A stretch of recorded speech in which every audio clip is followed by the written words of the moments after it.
There are situations when you absolutely depend on your stove.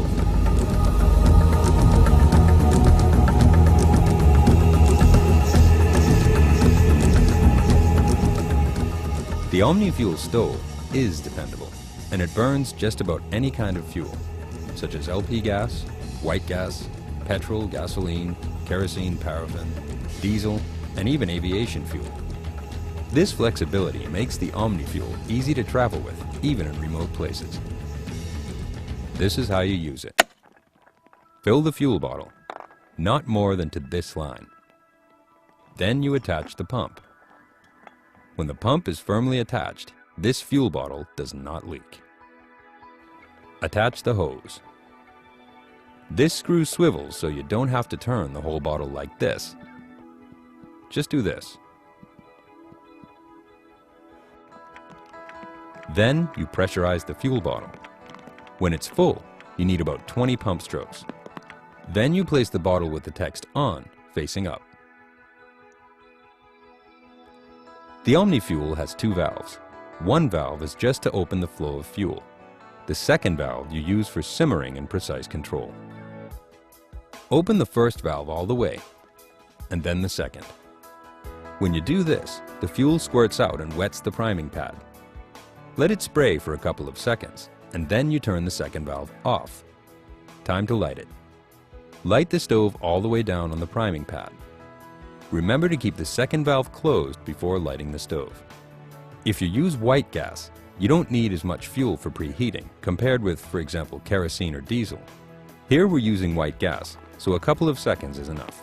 Always, when you're using liquid fuel, you need to preheat the burner. This is needed to get the fuel vaporized in order to get a good and clean combustion. After a while, you'll hear a hissing sound, and then you gently open the second valve again.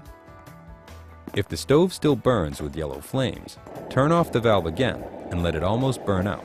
Then open it again. The stove is ready to use when it's burning with a blue and very efficient flame. To really use the efficiency of the stove, you can use an Etapot with a built-in heat exchanger. That will save both fuel and weight. The OmniFuel is pretty quiet and gets more quiet when you place a pot on the stove. When you turn the stove off, just flip the fuel bottle.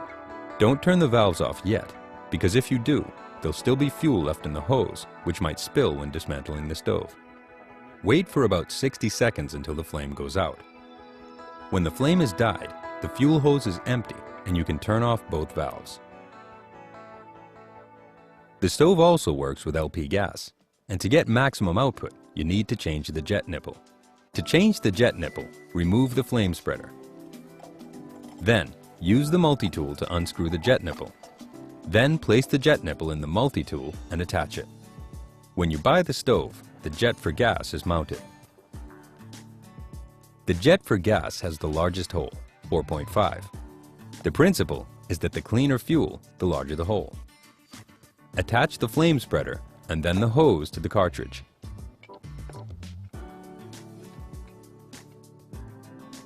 When using gas, you don't have to preheat. Just open both valves and light the stove. When you turn off the stove, make sure that you turn off both valves before you remove the cartridge. One of the advantages with the OmniFuel is that it's very rugged and you can do the maintenance yourself. One thing that you need to do regularly is clean the jet nipple with the multi-tool. Unscrew it first so you can clean it from both sides to be sure that no dirt is left. If you're using kerosene or diesel, you have to clean the jet more often. Another thing, this small brass cone opens when you pump and then closes to prevent the fuel coming out.